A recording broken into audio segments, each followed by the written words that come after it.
खबर 1 मिनट की करेंगे शुरुआत। सीवान में घड़ी दुकान के बाहर जमकर मारपीट हुई है। मारपीट का सीसीटीवी फुटेज भी सामने आ गया है।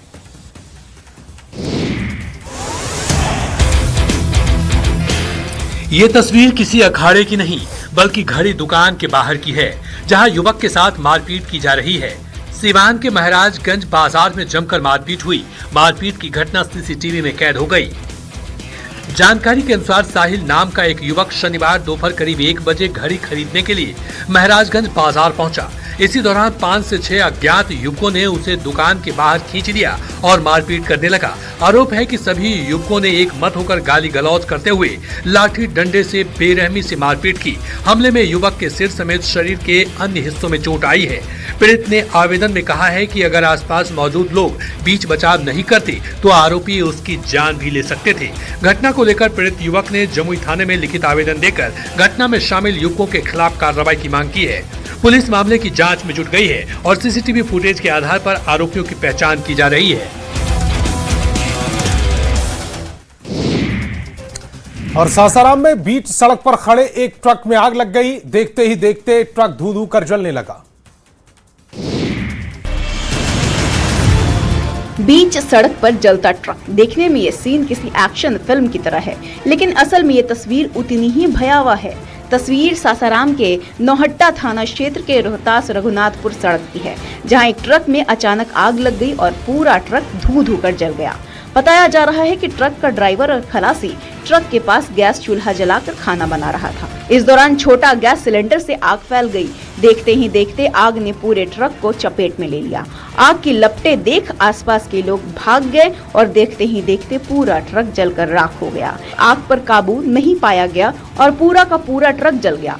इस आग में किसी व्यक्ति की नुकसान होने की सूचना नहीं है। आप तस्वीरों में देख सकते हैं किस प्रकार पूरा ट्रक धू धू कर जल रहा है। एक तो गर्मी, ऊपर से ट्रक में खाना बनाना, ये किसी के लिए भी कभी भी भारी पड़ सकता है। ऐसे में लोगों को खास सावधानियां बरतने की जरूरत है।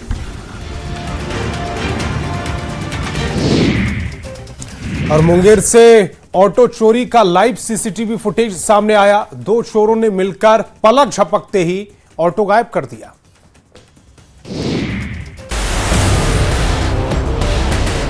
चोरी की सीसीटीवी फुटेज देखिए, कैसे पलक झपकते ऑटो की चोरी कर ली गई। मामला मुंगेर जिले के बरियारपुर थाना क्षेत्र का है, जहां ऑटो चोरी की घटना से हड़कंप मच गया। गांधीपुर पंचायत के वार्ड संख्या 50 के राजकुमार ने बरियारपुर थाना में आवेदन देकर अपनी ऑटो बरामद करने की गुहार लगाई है। पीड़ित ने बताया कि उनका ऑटो 22 मई की रात लगभग 12 बजे घर के बाहर खड़ा था। सुबह उठने पर ऑटो गायब मिला। काफी खोजबीन के बाद भी ऑटो का कोई सुराग नहीं मिला, लेकिन जब उसने सीसीटीवी देखा तो पता चला कि 2 चोरों ने मिलकर ऑटो गायब कर दिए हैं। सीसीटीवी फुटेज में साफ देखा जा सकता है कि कैसे चोरों ने घटना को अंजाम दिया है। पीड़ित ने पुलिस से मामले की जांच कर जल्द से जल्द ऑटो बरामद करने और दोषियों के खिलाफ कार्रवाई करने की मांग की है। बरियारपुर थाना पुलिस आवेदन के आधार पर मामले की जांच में जुट गई है। हैरानी की बात है कि इस तरह के मामले पहले भी कई बार सामने आ चुके हैं, लेकिन इस पर कोई कंट्रोल नहीं हो रहा है। ऐसे में पुलिस की कार्यशैली पर भी सवाल उठने लगे हैं।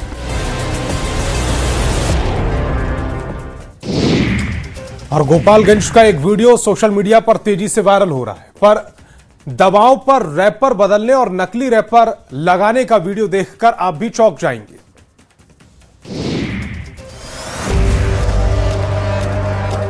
गोपालगंज में एक मेडिकल दुकान का वीडियो सोशल मीडिया पर तेजी से वायरल हो रहा है। वायरल वीडियो में कथित तौर पर दवाओं के रैपर बदलने और नकली रैपर लगाने का आरोप लगाया जा रहा है। वीडियो सामने आने के बाद औषधि विभाग की टीम मौके पर पहुंची और मेडिकल दुकान में रखी दवाओं की जांच शुरू कर दी। पूरा मामला बैकुंठपुर थाना क्षेत्र के दिगवा दुबौली बाजार का है। औषधि विभाग की टीम द्वारा जांच के दौरान दवाओं के रैपर, पैकिंग और स्टॉक का मिलान किया जा रहा है। बताया जा रहा है कि कुछ दवाओं के डिब्बों से छेड़छाड़ कर दूसरे रैपर लगाए जाने की शिकायत मिली थी। इसी सूचना के आधार पर विभागीय टीम ने कार्रवाई की। हालांकि मेडिकल दुकानदार ने वायरल वीडियो में लगाए गए सभी आरोपों से इनकार किया है। फिलहाल औषधि विभाग की टीम दुकान में मौजूद दवाओं की एक एक कर जाँच कर रही है। जाँच रिपोर्ट आने के बाद ही पूरे मामले में आगे कार्रवाई की जाएगी।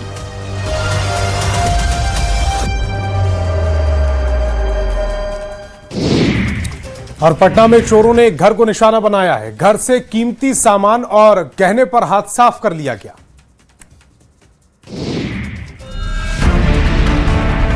लोग घर में सुकून से सो रहे थे। उन्हें अंदाजा भी नहीं था कि घर में क्या होने वाला है। लेकिन सुबह जब लोगों की नींद खुली तो उनके होश उड़ गए। घर का कीमती सामान और जेवरात गायब थे। पटना के मसौढ़ी अनुमंडल क्षेत्र में चोरी की वारदात से लोग परेशान हैं। एक दिन पहले कादिरगंज थाना क्षेत्र के डेवा गांव में बंद पड़े घर को चोरों ने निशाना बनाया। अब दूसरी वारदात धनरुआ थाना क्षेत्र के गुलरिया बिघा में हुई, जहां घर में मौजूद लोग सोए रहे और चोर घर के अंदर से नगद और जेवरात लेकर फरार हो गए। पीड़ित का कहना था कि घर के कुछ सदस्य छत पर सोए थे और खुद अपने कमरे में सोने चले गए। बीती देर रात चोर किसी तरह घर में घुस आए और मेरे कमरे का दरवाजा बाहर से बंद कर दिया। सुबह जागने पर घर का सारा सामान बिखरा हुआ था। घर के कमरे का बक्सा और अटैची घर के बाहर खेत में मिली। उसमें रखा 20,000 नगद और लगभग 4 लाख के जेवरात गायब थे। फिलहाल पुलिस मामले की जांच कर रही है, लेकिन 2 दिन के अंतराल पर चोरी की 2 घटनाएं पुलिस के लिए सरदर्द साबित हो रही है। कटिहार में तेज बारिश और तूफान से कई पेड़ गिर गए। इसके साथ ही बिजली के पोल गिरने से भी काफी नुकसान हुआ है।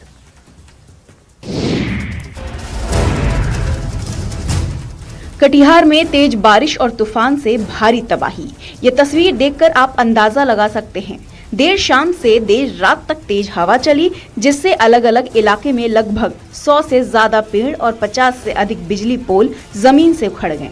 नुकसान की खबर कटिहार रेल स्टेशन से भी है, जहां तेज बारिश के कारण प्लेटफॉर्म में भी पानी जमा होने की तस्वीर सामने आई है। हालांकि इससे रेल परिचालन बाधित नहीं हुआ, लेकिन मिर्चाई बारी इलाके में बिजली विभाग के ट्रांसफर स्ट्रक्चर के साथ और बिजली के पोल, स्कूटी, बाइक और ई रिक्शा पर गिरने से कई वाहन क्षतिग्रस्त होने की भी बात स्थानीय लोग बता रहे हैं। राहत की बात यह है कि इस तूफान से किसी की हताहत होने की खबर अब तक पूरे जिला से सामने नहीं आई है। बिजली विभाग के अधिकारी पूरी तरह से शहर में बिजली आपूर्ति होने में 24 घंटे से भी अधिक समय लगने की उम्मीद जता रहे हैं।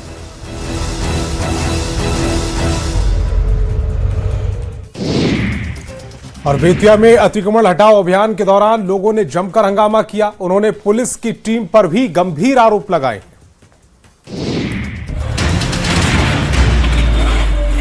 बेतिया में अतिक्रमण हटाओ अभियान चलाया जा रहा था, लेकिन अचानक लोगों का बवाल शुरू हो गया। जीएमसीएच के पास हॉस्पिटल रोड में लोगों ने जमकर बवाल किया। कार्रवाई का विरोध कर रहे लोगों ने प्रशासनिक टीम पर हमला किया, जिसमें नगर निगम कर्मी जुल्म शाह गंभीर रूप से घायल हो गए। वहीं एक महिला पुलिसकर्मी भी घायल हो गई। दोनों घायलों का इलाज जीएमसीएच अस्पताल में चल रहा है। घटना के बाद मौके पर अफरा तफरी का माहौल बन गया। सूचना मिलते ही सदर डीएसपी भारी पुलिस बल के साथ मौके पर पहुंचे और स्थिति को नियंत्रित किया। सुरक्षा व्यवस्था बढ़ाए जाने के बाद प्रशासन ने दोबारा अतिक्रमण हटाने की कार्रवाई शुरू कर दी। स्थानीय लोगों ने प्रशासनिक कार्रवाई पर सवाल उठाते हुए आरोप लगाया कि बिना नोटिस और बिना जमीन की नापी कराए हैं दुकानों और मकानों के छज्जे तोड़े जा रहे हैं। लोगों का कहना है कि प्रशासन जबरन कार्रवाई कर रहा है, जिससे इलाके में नाराजगी का माहौल है।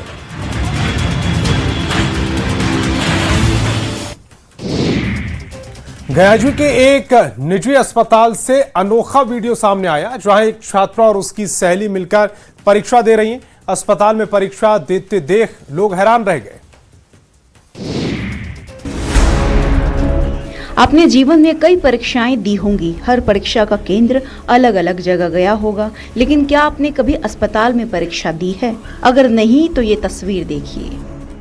शुक्रवार को गया कॉलेज में पार्ट 2 के एग्जाम दे रही छात्रा ने कॉलेज की बिल्डिंग से छलांग लगा दी थी, जिसके बाद छात्रा बुरी तरह घायल हो गई, जिसका इलाज शहर के एक निजी अस्पताल में किया जा रहा है। दूसरे दिन छात्रा का एग्जाम छूटे नहीं, इसको लेकर छात्र संगठनों के प्रयास से गया कॉलेज के प्रिंसिपल के निर्देश पर अस्पताल में ही आज पीड़िता ने एग्जाम दिया। छात्रा का एक हाथ फ्रैक्चर हो गया है, जबकि कमर में भी काफी चोट आई है, जिसके कारण वो उठ नहीं सकती। इसी को लेकर छात्रा के सहयोग के लिए उसकी एक सहेली ने कॉपी लिखी। छात्रा बोलती गई और उसकी सहेली लिखती गई। वहीं इसके बीच कॉलेज की महिला टीचर और महिला गार्ड की देखरेख में वीडियो रिकॉर्डिंग से भी रिकॉर्ड ये एग्जाम किया जा रहा था। जमशेदपुर में गर्मी में बच्चों का नदी के ठंडे पानी में मस्ती जारी है।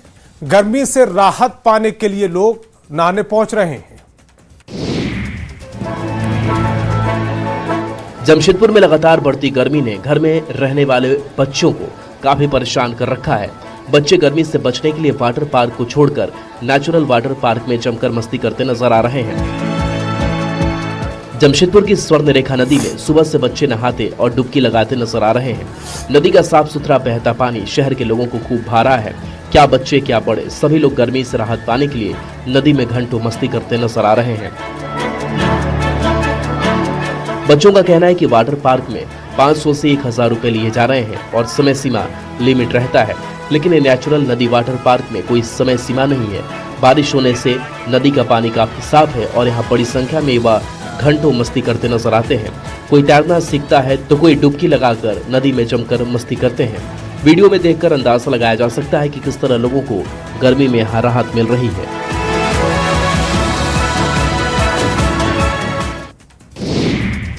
और अररिया में जमीन माफिया के बड़े रैकेट का खुलासा हुआ है, जहां फर्जी तरीके से जमीन की बिक्री की जा रही थी। अररिया पुलिस ने भूमि माफियाओं के बड़े रैकेट का खुलासा किया है।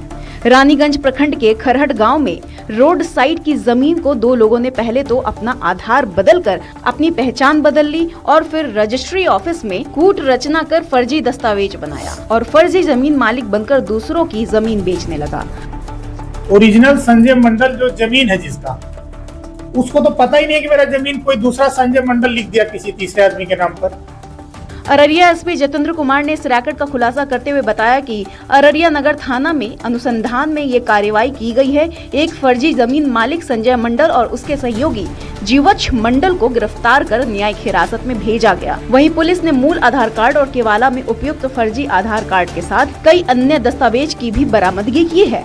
एसपी ने बताया कि इस रैकेट में अन्य लोग भी जैसे जैसे अनुसंधान होता जाएगा लगे हाथ कार्रवाई भी होती रहेगी।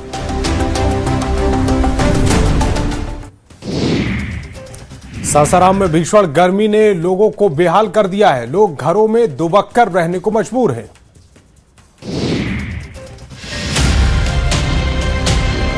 सासाराम में आज भीषण गर्मी पड़ रही है। कल जहां पूरे बिहार में सबसे अधिक तापमान रोहतास जिला और आसपास के क्षेत्र में देखने को मिला, वहीं आज सुबह से ही आसमान से सूरज आग की तरह बरस रहे हैं।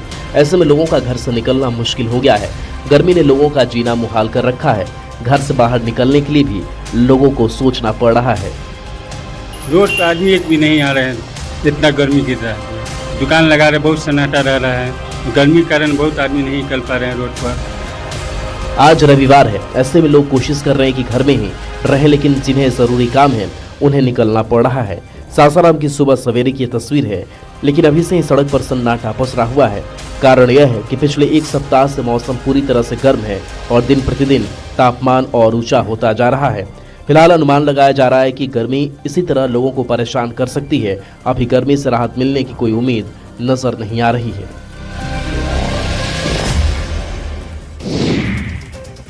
सीवान पुलिस ने ब्रह्मस्थान शराब कांड में बड़ी कार्रवाई की है। पुलिस ने आरोपी के घर की कुर्की जब्ती की है।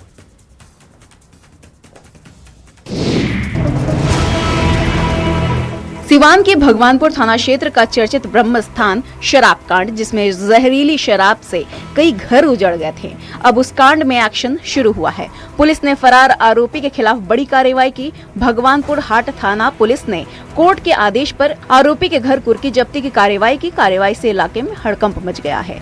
मामला सिवान जिले के भगवानपुर हाट थाना क्षेत्र का है। ब्रह्मस्थान में जहरीली शराब कांड हुआ था। आरोपी मढ़ौड़ा थाना क्षेत्र के ताकिना गांव का शैलेंद्र राय है, जो लंबे समय से फरार चल रहा था। इसी को लेकर भगवानपुर हाट थाना अध्यक्ष आशुतोष कुमार के नेतृत्व में पुलिस टीम ने आरोपी के घर पहुंचकर कोर्ट के आदेश पर कुर्की जब्ती की कार्रवाई की। कोर्ट से आदेश मिलने के बाद सिवान पुलिस छपरा के मढ़ौड़ा में पहुंची और आरोपी के घर की कुर्की जब्ती की। पुलिस ने आरोपी के घर से सामान जब्त करते हुए कानूनी प्रक्रिया पूरी की। इस दौरान मौके पर बड़ी संख्या में पुलिस बल मौजूद रहे।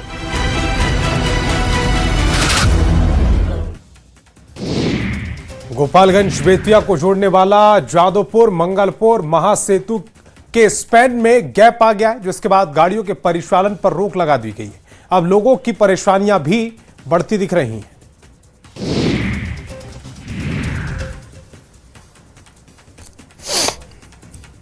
गोपालगंज बेतिया को जोड़ने वाला जादवपुर मंगलपुर महासेतु के स्पैन में गैप आ गई। पुल के स्पैन में गैप आने के बाद जिला प्रशासन की चिंता बढ़ गई। बताया जा रहा है कि महासेतु का पाया संख्या 5 धंस गया है, जिसके कारण पुल के हिस्से में गैप दिखाई देने लगा है।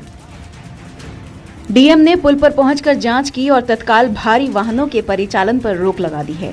डीएम ने बताया कि मेगा ब्रिज के स्पैन में गैप आ गया है। मामले को गंभीरता से लेते हुए इसकी रिपोर्ट पटना स्थित एनआईटी और आईआईटी की विशेषज्ञ टीम को भेजी गई है।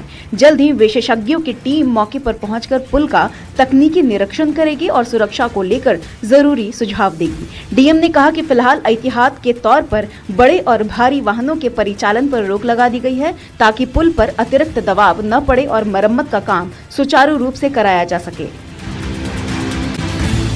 ने चाईबासा के घने जंगलों और ग्रामीण इलाकों में चल रहे अवैध शराब निर्माण का बड़ा खुलासा किया है। कार्रवाई करते हुए पुलिस ने अवैध चुलाई शराब की 5 भट्टियों को ध्वस्त किया और करीब 60 लीटर अवैध चुलाई शराब और 2400 किलो जावा महुआ भी बरामद की।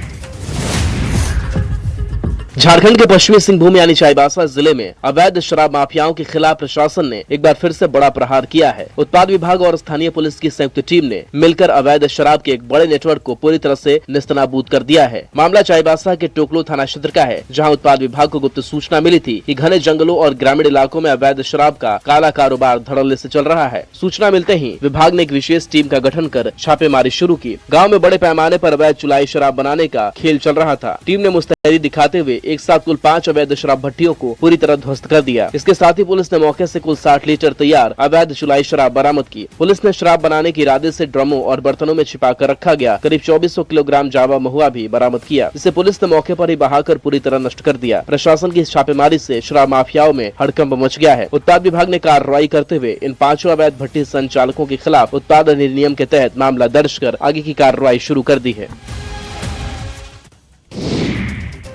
शराबबंदी होने के बाद भी शराब तस्करों के हौसले बुलंद हैं। सीवान में पुलिस ने शराब की बड़ी खेप को जब्त किया। यूपी बिहार की धरनी छापर चेक पोस्ट पर पुलिस ने एक ट्रक से करीब 50 लाख रुपए की विदेशी शराब जब्त की है। शराब की ये बड़ी खेप लुधियाना से हाजीपुर जा रही थी। बिहार में पूर्ण शराबबंदी है, फिर भी कानून की आंखों में धूल झोंक कर शराब तस्करी की बड़ी साजिश रची जा रही थी। इस बड़ी साजिश को पुलिस ने नाकाम कर दिया है। सिवान पुलिस ने यूपी बिहार बॉर्डर पर एक बड़ी कार्रवाई करते हुए करीब 50 लाख रुपए की विदेशी शराब से लदे एक ट्रक को जब्त किया है। मामला सिवान जिले के मैरवा थाना क्षेत्र का है, जहाँ बिहार यूपी के बॉर्डर के धरनी छापर चेक पोस्ट पर मैरवा पुलिस ने एक ट्रक से शराब की बड़ी खेप को पकड़ा है। दरअसल मैरवा थाना पुलिस को एक गुप्त सूचना मिली थी कि शराब की एक बड़ी खेप यूपी के रास्ते सिवान की तरफ आ रही है। सूचना मिलते ही पुलिस ने धरनी छापर चेक पोस्ट पर नाकेबंदी कर दी और जैसे ही एक संदिग्ध ट्रक वहां पहुंचा, उसे रोककर तलाशी ली गई। जब पुलिस ने ट्रक के अंदर बारीकी से जांच की तो उसमें छिपा कर रखी गई कुल 761 पेटी विदेशी शराब बरामद हुई। बाजार में इस शराब की कीमत करीब 50 लाख रुपए आंकी जा रही है। पुलिस ने मौके से ट्रक और शराब को जब्त करते हुए चालक को गिरफ्तार कर लिया है। पूछताछ में बड़ा खुलासा हुआ है कि शराब की इतनी बड़ी खेप पंजाब के लुधियाना से लोड की गई थी और बिहार के हाजीपुर ले जाई जा रही थी। अररिया से बीजेपी सांसद प्रदीप सिंह बच्चों के बीच शिक्षक बनकर सामने आए। उन्होंने अनोखे अंदाज में बच्चों की क्लास भी ली है। अररिया से बीजेपी सांसद प्रदीप सिंह क्लासरूम में बच्चों को अचानक कविता के अंदाज में सामान्य ज्ञान पढ़ाने लगे। सांसद के सामान्य ज्ञान की क्लास का वीडियो जिले में काफी चर्चा का विषय बना हुआ है। सांसद प्रदीप सिंह अचानक जब शिक्षक बने तो बिहार और देश विदेश के सामान्य ज्ञान की बातें कविता के शक्ल में एक के बाद एक सुनाते चले गए। दरअसल अररिया गर्ल्स हाई स्कूल में ऑनलाइन क्लास का उद्घाटन करने सांसद पहुंचे थे। अपने संबोधन में उन्होंने देश विदेश की मुद्रा, आविष्कार और आविष्कारक, नदियों के नाम जैसे जनरल नॉलेज की कविता की तरह सुनाया। सांसद प्रदीप सिंह ने बताया कि उनके पिता स्वर्गीय रामलाल सिंह स्नेही साहित्यकार थे। पिताजी ने विज्ञान, व्याकरण, सामान्य ज्ञान के साथ प्राथमिक शिक्षा से जुड़े कई विषयों की कविता की शक्ल में किताब लिखी थी। मुझे वो सारी बचपन की बातें याद आई तो आज मैंने बच्चों को सुना दिया। और उसी का अपना इतना बढ़िया रिजल्ट हुआ।